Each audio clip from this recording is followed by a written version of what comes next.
Assalamualaikum warahmatullahi wabarakatuh. Perkenalkan, nama aku Alia. Perkenalkan, nama aku Amel. Nama aku Fatih Salsabila. Jadi balik lagi di podcast kami hari ini.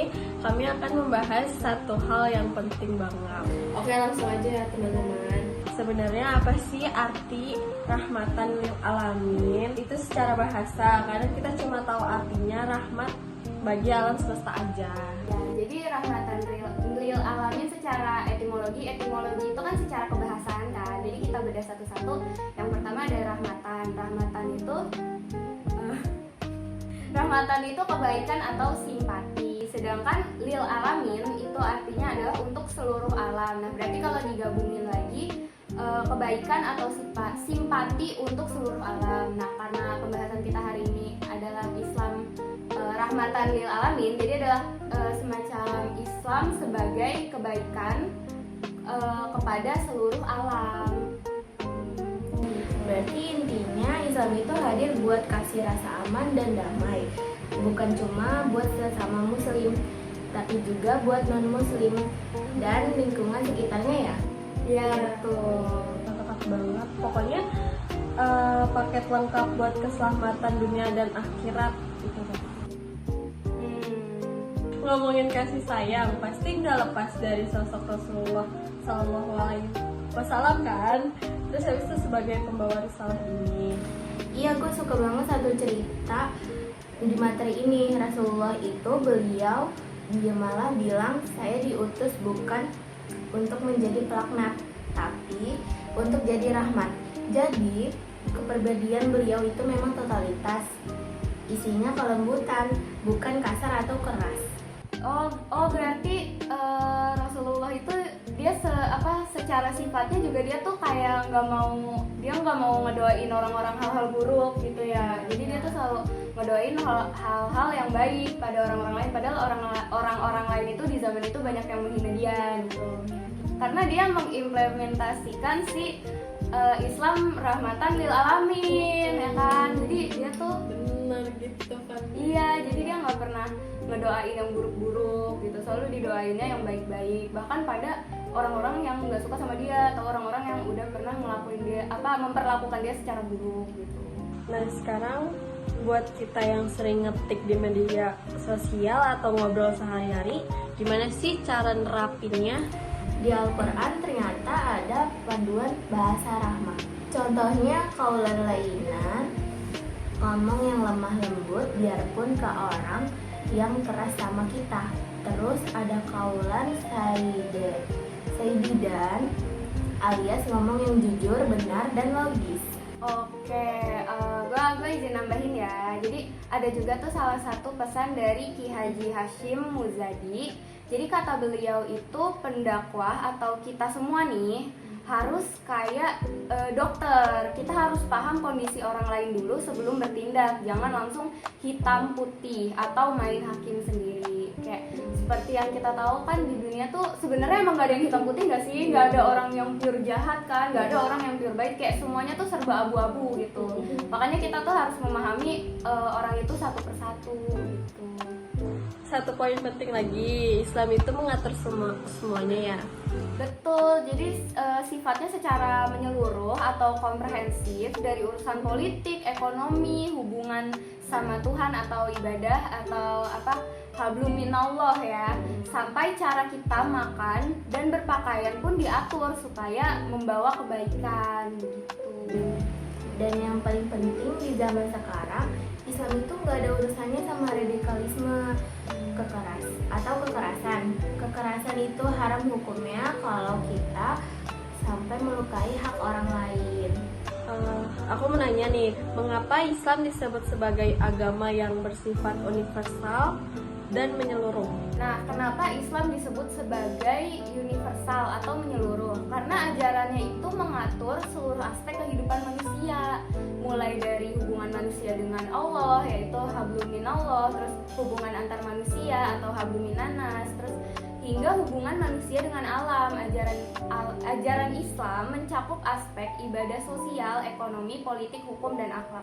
Kayak yang udah pernah kita pelajarin sebelumnya ya. Jadi kayak bahkan ada bank syariah tuh. Terus tadi juga yang baru banget aku omongin kayak kita bahkan kayak masuk masjid, masuk kamar mandi aja kan udah ditentuin kan pakai kaki mana tuh, kaki mana? Kanan. Gini. Salah ya. Kalau ke masjid kaki kanan, kalau ke toilet iya kaki kiri. Terus apa makna kata rahmah dalam konteks ajaran Islam? Nah, secara bahasa, rahmah berarti kasih sayang, kelembutan, dan kepedulian yang diwujudkan dalam sikap dan perbuatan nyata. Dalam ajaran Islam, rahmah mencakup sikap lemah lembut, membantu sesama, menghindari kekerasan, serta meringankan beban orang lain dalam menghadapi kesulitan hidup. Terus aku ada pertanyaan lagi. Jelaskan perbedaan rahmat bagi seluruh alam dan rahmat khusus bagi kaum muslimin. Perbedaan antara rahmat untuk seluruh alam berarti rahmatan lil alamin sama rahmat khusus untuk kaum muslimin.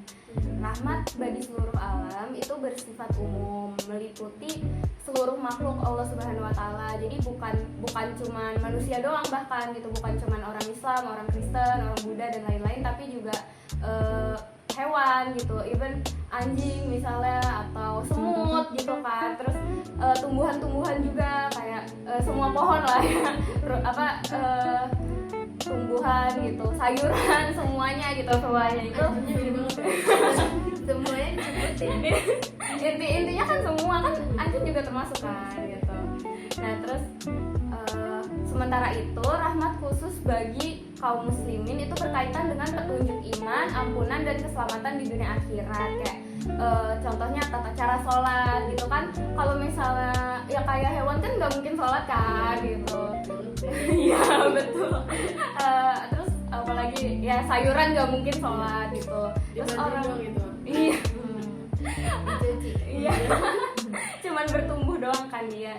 Jadi kalau buat ajaran rahmatan lil alamin ya berarti itu lebih ke ajaran kayak gimana kita memperlakukan semuanya dengan kebaikan gitu, dengan kerahmatan. Kalau ajaran rahmat bagi seluruh muslim ya contohnya misalnya muslim-muslim yang sholat gitu, atau hafizah ya kan, yang udah hafal 30 juz, bukan juz 30. Masya Allah. Jadi lanjut ke pertanyaan yang selanjutnya, apa saja karakteristik utama Islam rahmatan lil alamin?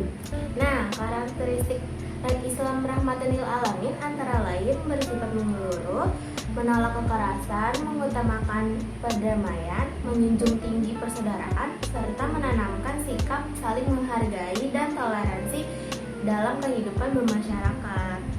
Iya, karena gimana kita mau menghargai rahmatan lil alamin gitu, kayak merahmat seluruh alam gitu, ketika kita aja orangnya misalnya kayak rasis gitu, nggak mau berteman sama kulit hitam gitu kan, nggak boleh kayak gitu.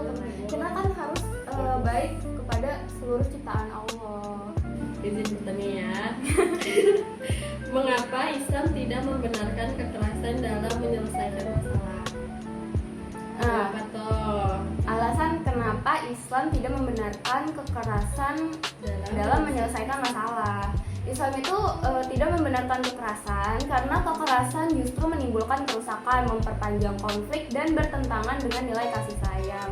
Islam mengajarkan penyelesaian masalah melalui musyawarah, keadilan, dan pendekatan damai demi terciptanya ketentraman sosial. Kayak contoh ininya misalnya konflik gitu diselesaikan dengan kekerasan kan contohnya perang ya. Nah kalau kita tahu tuh perang itu ujung-ujungnya bakal berakhir sama perang lagi, justru bukan perdamaian ya kan. Iya, gini deh, misalnya ada kasus pembunuhan gitu kan.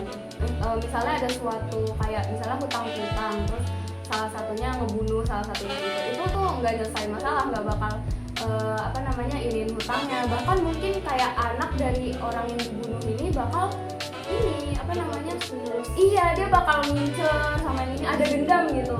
Itu kalau iya, jadi kayak dendam berkelanjutan, jadi kayak semacam lingkaran setan gitu ya bahasanya. Jadi kayak dendam terus gitu. Iya. ya secara musyawarah terus adil karena emosi dendam marah boleh ya. Lanjut ya, bagaimana Islam mengutamakan perdamaian dalam kehidupan sosial? Nah, Islam mengutamakan perdamaian dengan mendorong umatnya untuk mengedepankan dialog, toleransi, serta saling memaafkan. Perdamaian menjadi prinsip utama dalam membangun hubungan sosial yang harmonis dan berkeadilan.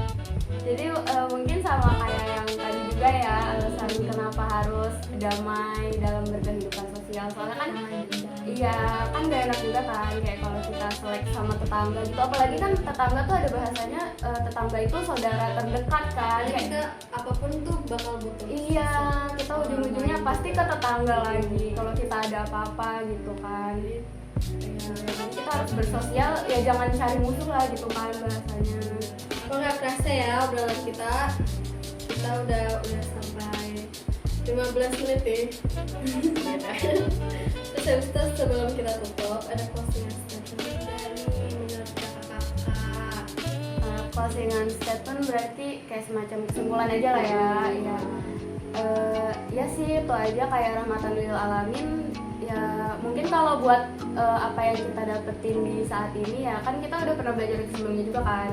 Intinya soal apa teh namanya ya baik ke semuanya lah udahlah itu intinya kepada seluruh alam seluruh makhluk hidup. Udah,